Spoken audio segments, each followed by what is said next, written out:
Hi, I'm Elizabeth Lewis, and New Year's Eve ended my old life in a single brutal moment.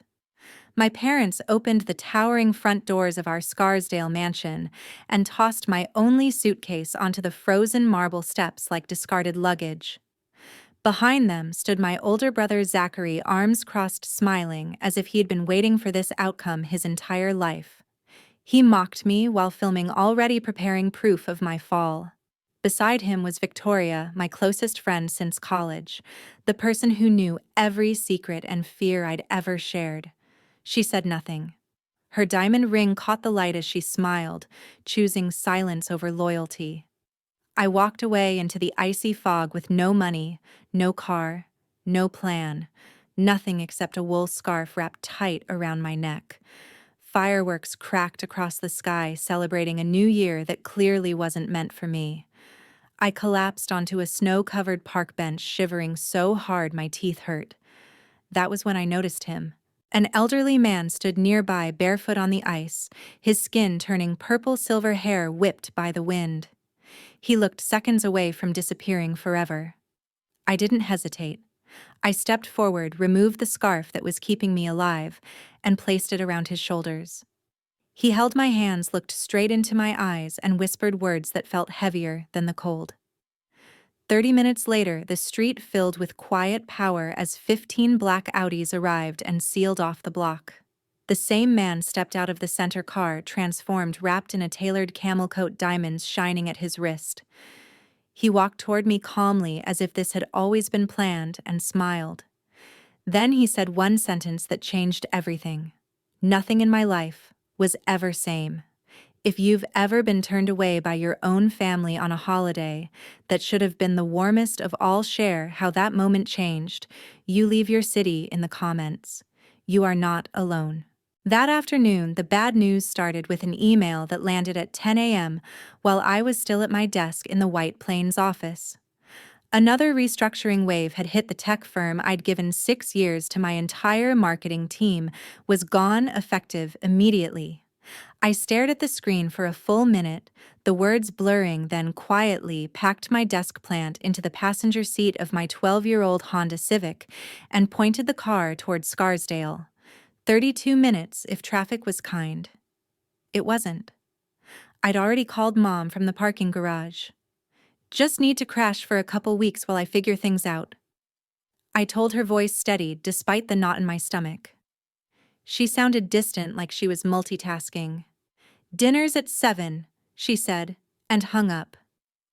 When I pulled through the gates, the house looked like a magazine cover, 15-foot fur, dominating the 2-story foyer, white orchids everywhere, caterers in black ties setting the dining table for 20. Dad was uncorking a 2005 Dom Perignon with the casual precision of someone who did it every week.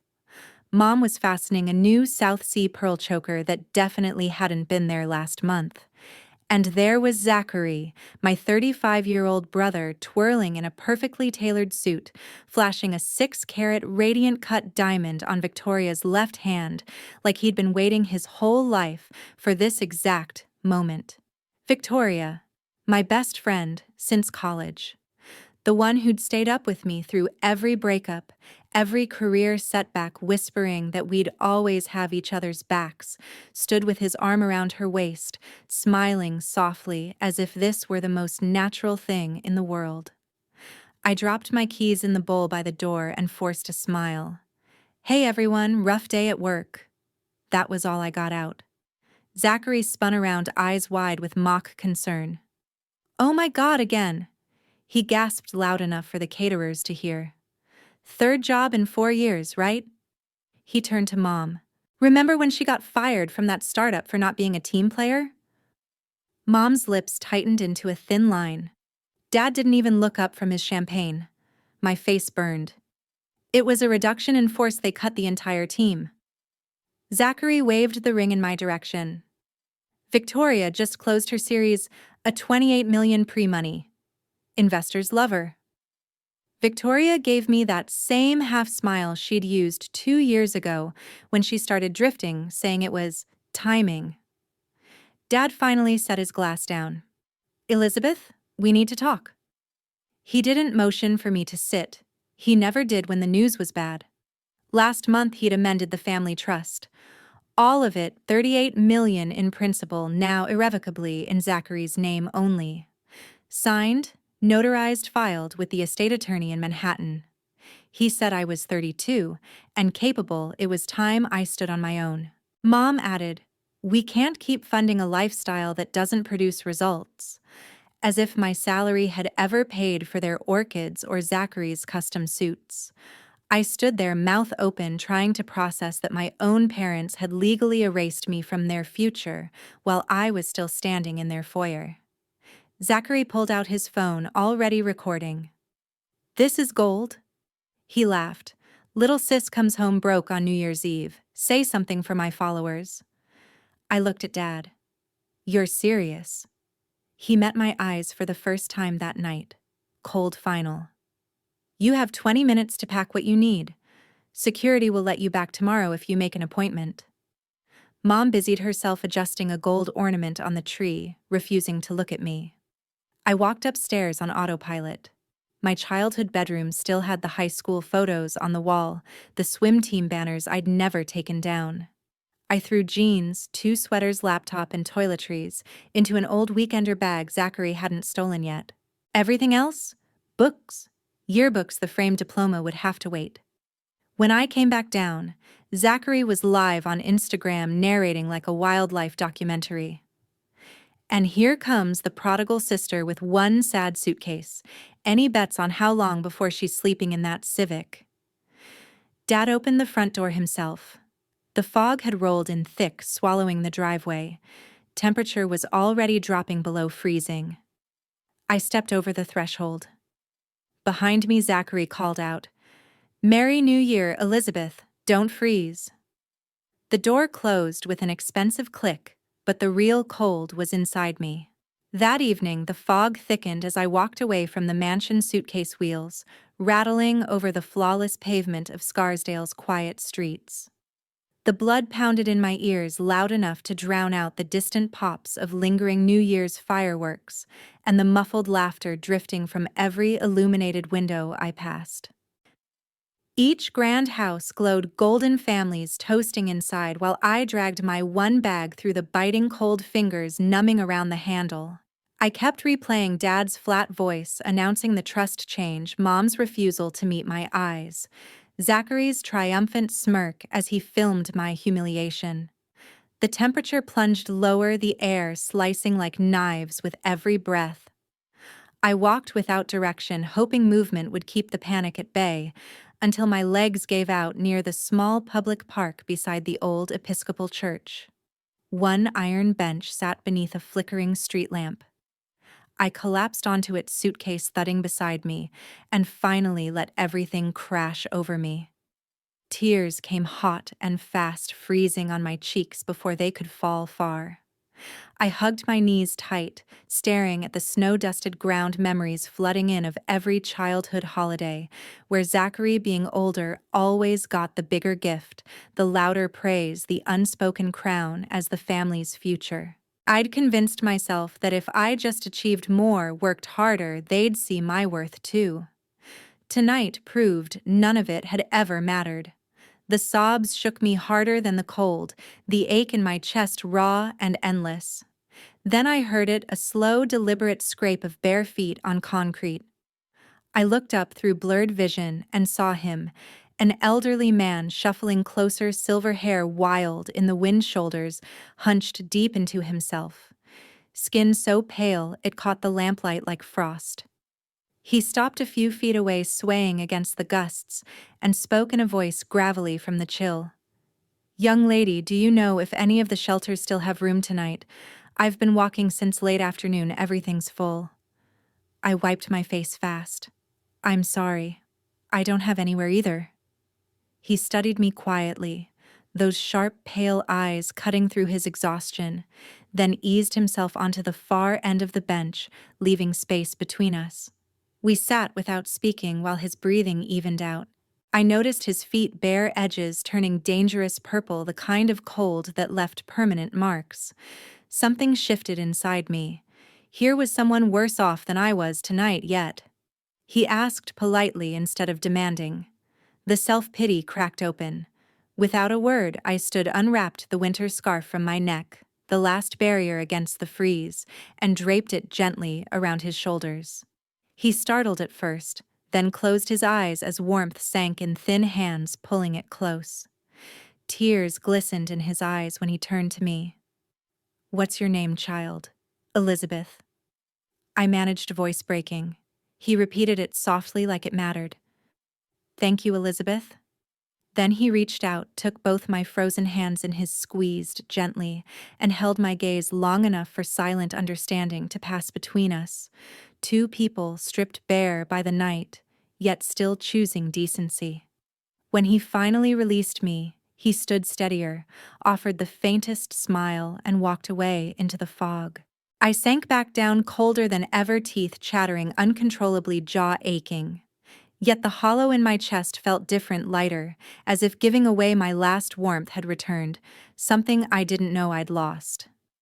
Half an hour later, 15 black Audis glided up in eerie silence and blocked the entire street like a scene from a film. The same man stepped from the middle car, now wrapped in a floor-length camel coat, diamonds glinting at his wrist. He approached directly and said, "I've been watching you long enough to know who you are. Prank or miracle?" Next morning, the car delivered me to a gated estate in Rye, tucked behind towering redwoods that filtered the pale winter light into soft shadows. I stepped out, still wearing the same jeans and hoodie from the night before, the chill of Scarsdale lingering in my bones. Oscar Blaine waited at the entrance, no trace left of the barefoot man from the bench. Now a tall, composed figure in his late 70s, voice steady and authoritative. He led me through double doors into a space that smelled of cedar and fresh roses, a massive stone hearth roaring with fire, floor-to-ceiling windows framing a frozen private lake. He gestured to a cream sofa and had a butler pour tea we both ignored. "My full name is Oscar Blaine," he said. "My late husband founded Blaine Commercial Realty from a single office building. After he passed 12 years ago, I took the company private and redirected the profits into the Blaine Family Foundation. We own or finance over 400 million square feet of commercial space across the country and distribute roughly $120 million in grants annually." The numbers hit me like a second wave of cold. He leaned forward. "Every New Year's Eve for 25 years, I leave this estate disguised as someone with nothing, no visible security, no wallet, no phone, and walk until I find one person who still chooses kindness when they think no one is watching. Most years, I return empty-handed. This year, you gave me your scarf without hesitation." He explained that after he walked away, his team plainclothes operatives stationed discreetly blocks away had kept watch for 48 hours.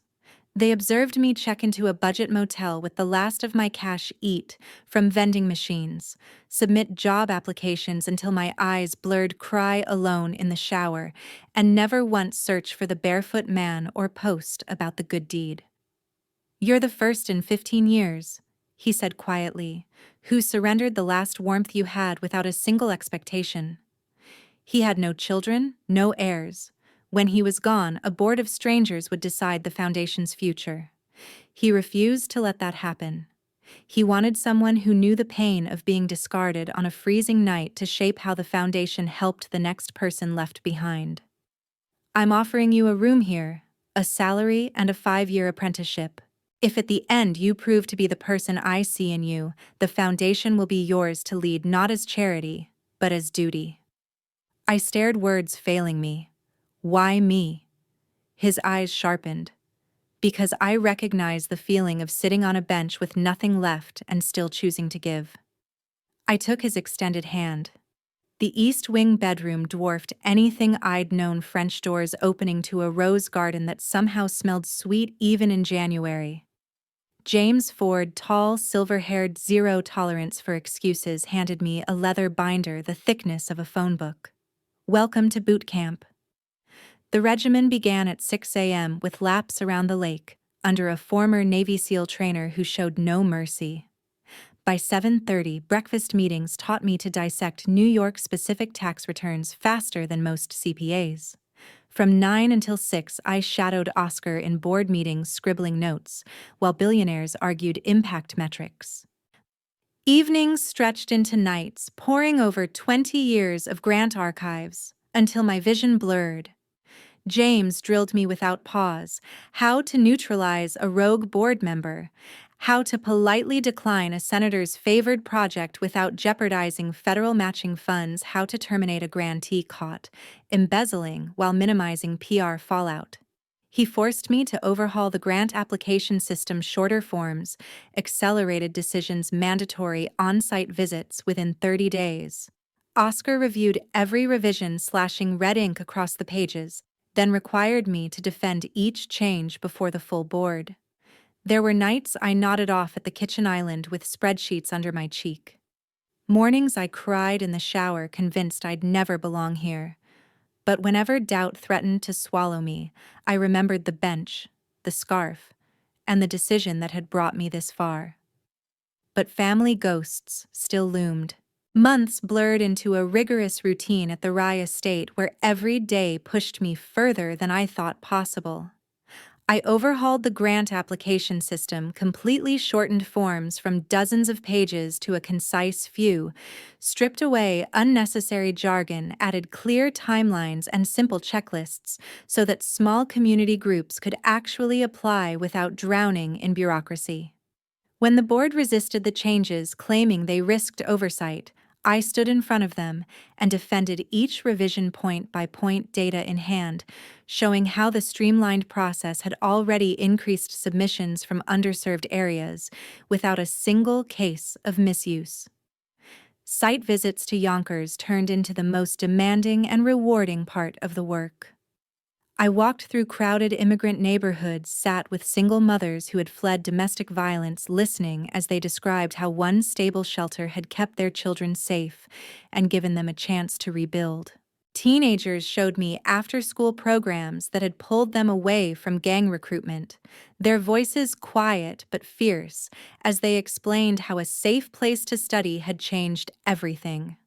One initiative, a transitional housing project for abused women, came under threat of defunding because its early metrics looked inconsistent on spreadsheets. I fought for it in heated board sessions, presenting long-term cost savings data and personal testimonies, refusing to let numbers override real lives. James Ford guided me through the complexities of New York trust law, teaching me how to structure grants that delivered measurable outcomes: lower recidivism rates, sustained housing stability, higher school attendance. 3 nights a week, I commuted to Stanford's executive program for nonprofit leaders, sitting among seasoned executives, absorbing lessons on turning intentions into verifiable results. Weekends brought more Yonkers trips where I heard a young mother recount escaping with only her kids, and a single garbage bag or a teenager describe how one reliable mentor had kept him from the streets. Each conversation etched itself deeper, transforming abstract funding decisions into faces and futures I felt responsible for.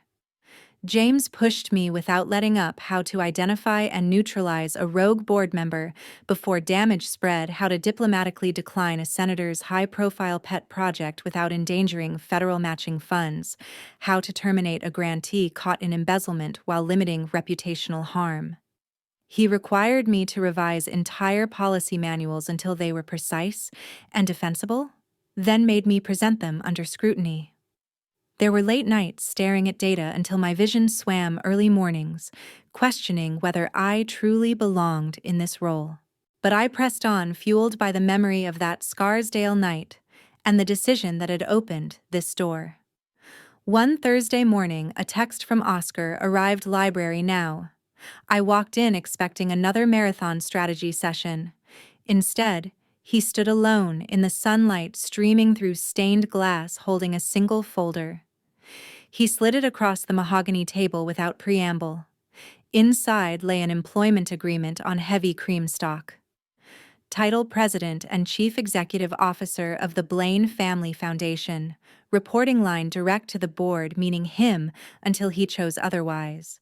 Base salary $195,000, 3% equity in the endowment valued at just under $4 billion, full decision-making authority over programs starting in year 3, subject only to fiduciary standards. I looked up stunned. He sat hands folded. I didn't select you because you gave away a scarf. Generosity for 5 minutes is easy. I observed you for 5 full months. I saw you battle for that Yonkers shelter when every banker wanted it cut because the data appeared messy. I watched you stay until midnight on a folding chair listening to a 17-year-old explain why he couldn't go home. I saw you rewrite a 70-page policy manual because one line would have left transgender youth without beds. His voice caught for a moment.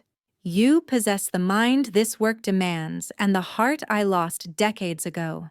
The foundation is yours to lead. I'll remain on the board to manage the traditionalists, but the direction belongs to you now. Words failed me. He waved off my attempt to speak. Sign before I reconsider and assign you the endowment tax module again.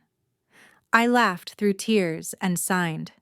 That night we opened a vintage Bordeaux on the terrace redwood silhouetted against the sunset. He raised his glass.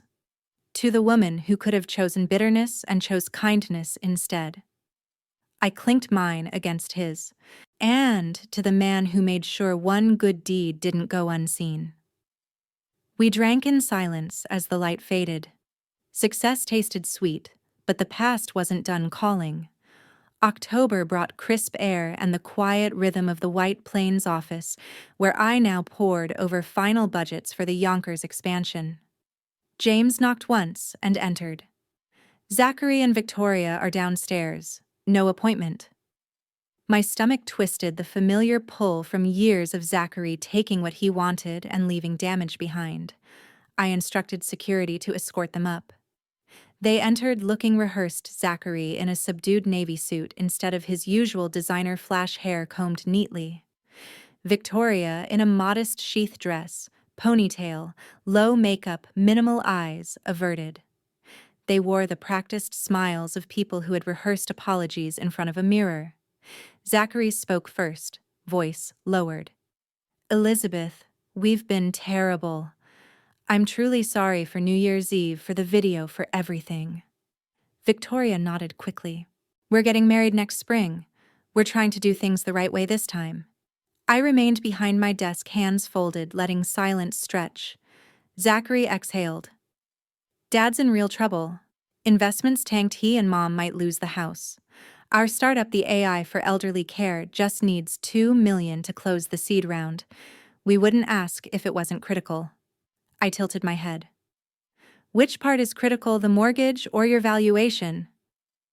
Zachary managed a weak laugh. You're in a different league now, but blood is blood. $2 million is pocket change here.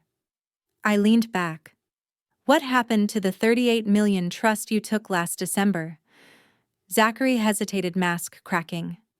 We spread it out, crypto NFTs, some angel investments from contacts. It was supposed to multiply fast. Victoria added, then the crash hit. FTX imploded. Luna zeroed out, most of it's gone. I opened the folder James had placed earlier, screenshots of transfers, a detailed article titled, Lewis Family Inheritance Vanishes in Memecoin Frenzy. I rotated it toward them. 87% evaporated in 11 months. Lamborghinis for each of you. Miami condo deposits payments to influencers for shitcoin promotions. That's not market timing. That's deliberate waste. Victoria's face flushed. You're going to sit here in this office and let Mom and Dad become homeless. I pressed the intercom. Security to 22, please. Zachary tried one last plea. Elizabeth, come on. $2 million won't even register. We're family. The door opened. 2 guards in dark suits stepped inside. I rose. This foundation supports people who never had a safety net, not those who burned theirs and now demand mine. You get nothing. Today or ever. Victoria flushed crimson phone already out recording as the guards took her arms. You're enjoying this. You want us to suffer. By the time they reached the lobby, paparazzi vans and a gossip blogger waited outside the glass. Someone had leaked their arrival. Victoria launched into full performance tears, streaming, voice trembling, shouting about a heartless sister abandoning her own blood. The clip exploded on TikTok in 20 minutes. Caption: Billionaire sister refuses to save parents' house. Family first toxic. 10 million views in 6 hours. Then the platform turned. Former classmates uploaded yearbook shots of Zachary dumping yogurt on my backpack senior year. Old nanny posts resurfaced about him locking me out in rain for laughs. Comments shifted to outrage. Lewis family exposed, trended above the original. The startup pitch deck leaked. Someone accidentally sent it to a journalist. The AI elderly care venture proved 90% hype, 10% garage code from Zachary's cousin. Investors disappeared overnight. The wedding planner backed out. No deposit had been paid. Their engagement announcement was ratioed into oblivion. I posted nothing. By midnight, the video was restricted for bullying. The blogger apologized profusely, and Zachary's followers had halved. James poured me scotch when I returned to Rye that night. "Poetic justice tastes better when you stay silent," he said. I raised the glass to the dark window. Watching that backlash, I wondered if karma always feels this fair. What do you think happens next November? Fog rolled thick over New York, turning the city into a muted gray haze that matched the headlines. A $4.2 billion investment fund collapsed as a Ponzi scheme, its founder already gone on a yacht off Cabo. Joseph had funneled every remaining dollar mortgage refinance home equity line, even mom's jewelry, into the fund 6 months earlier, chasing the promised 18% annual return to claw back from earlier losses. The FBI raided the Newport Beach offices the same week. 30 days later, the foreclosure notice taped to the Scarsdale mansion's front door. No bidders appeared at the auction. The bank took title without ceremony. The family moved into a 2-bedroom apartment above a nail salon near Yonkers, rent $2,900 a month, the ceiling they could reach after bankruptcy filing. Zachary's credit cards maxed at $247,000, mostly spent on handbags and retail therapy to numb the fall. Collection agencies called relentlessly, showing up at unpredictable hours. They arrived at the foundation on a rainy Thursday morning without warning.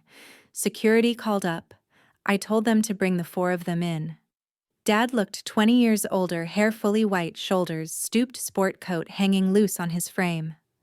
Mom had chopped her hair short and dyed it a cheap drugstore brown that didn't match. Zachary's eyes were puffy, face unshaven, clutching a knockoff tote like it held his last dignity. Victoria stood beside him, makeup gone, expression hollow. I met them in the small glass conference room on the 22nd floor. No water, offered no coffee. James stood guard outside the door. Dad spoke first, voice fracturing on every syllable. "Elizabeth, you're my daughter. I know we hurt you deeply. I know we don't deserve anything, but we have nowhere else. The lease ends in 6 weeks. We'll be on the street." Mom stared at the table, twisting a tissue into shreds until it tore. Zachary finally lifted his head, eyes red-rimmed. "Please, just enough for a fresh start. We'll sign whatever you want. We won't ask again." Victoria's voice cracked. "We were friends once. Doesn't that count for anything?"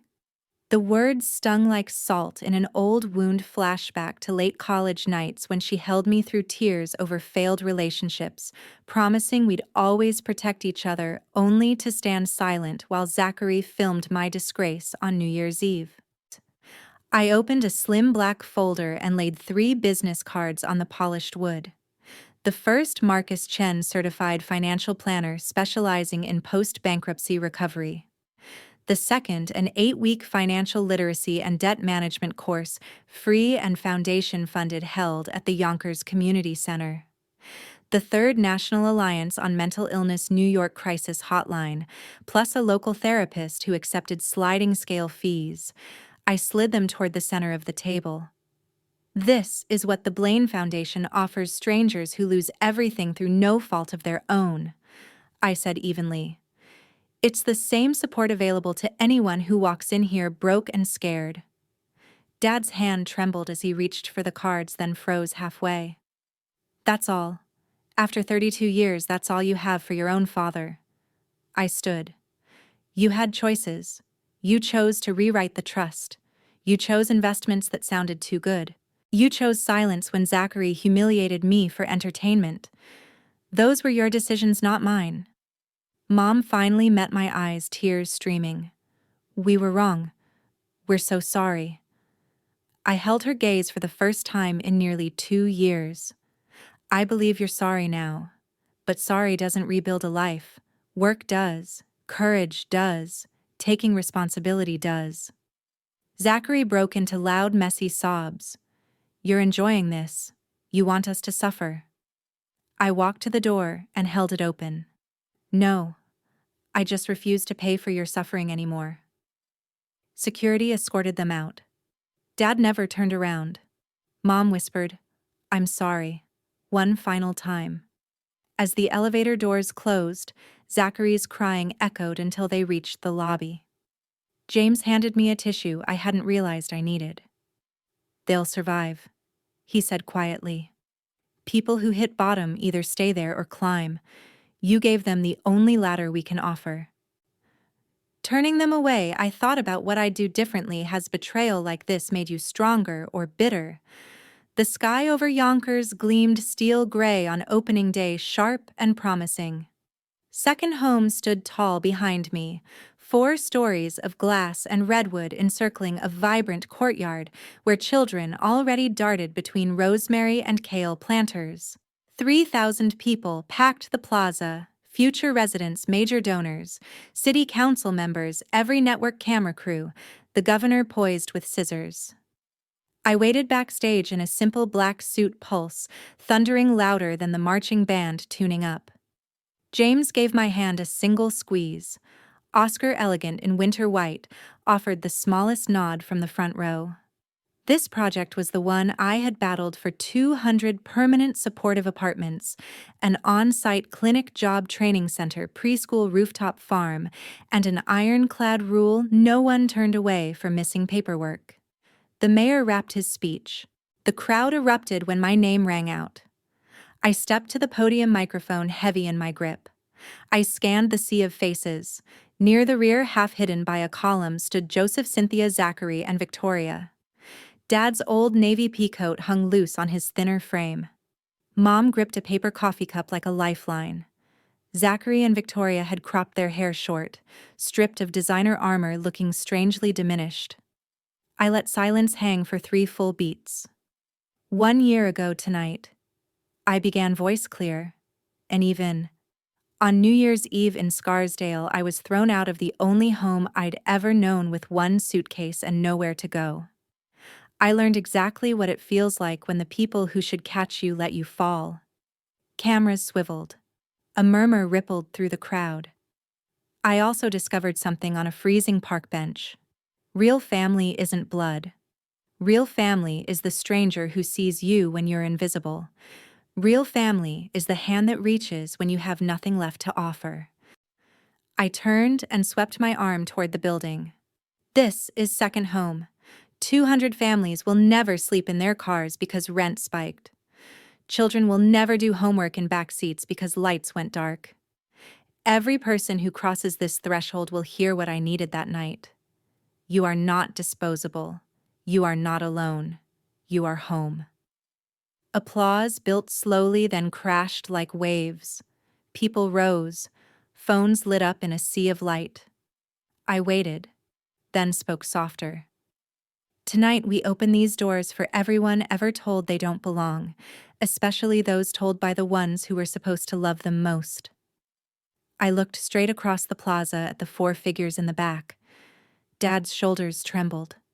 Mom covered her mouth. Zachary and Victoria stared down. I held their gaze 1 heartbeat longer than comfort allowed. No smile, no scowl, just steady recognition. Then I stepped back. The governor cut the ribbon. The band surged. Children ran forward with flowers. Reporters shouted questions I ignored. I descended the steps, crowd parting smoothly straight toward the entrance. Joseph edged forward. Elizabeth. I kept moving, steady, unhurried. Mom extended a hand that never reached me. Zachary opened his mouth, closed it, silent for once. I passed within 2 feet without slowing. The redwood doors slid open automatically. Warm light poured out. I crossed the threshold. The doors closed with a soft final hush. A small boy in a Spider-Man jacket tugged my sleeve. Are you the lady who built this? I knelt. I'm one of them. He held out a dandelion plucked from the courtyard. For you, because you gave us a home. I accepted it and smiled truly, deeply. In America, kindness rebuilds what blood breaks. Family is choice, not obligation. This story taught me that what's the biggest lesson betrayal has taught you. Thank you all for taking the time to watch the video. If you found this story meaningful, don't forget to like, leave a comment sharing your thoughts, and subscribe to the channel so you don't miss any upcoming videos.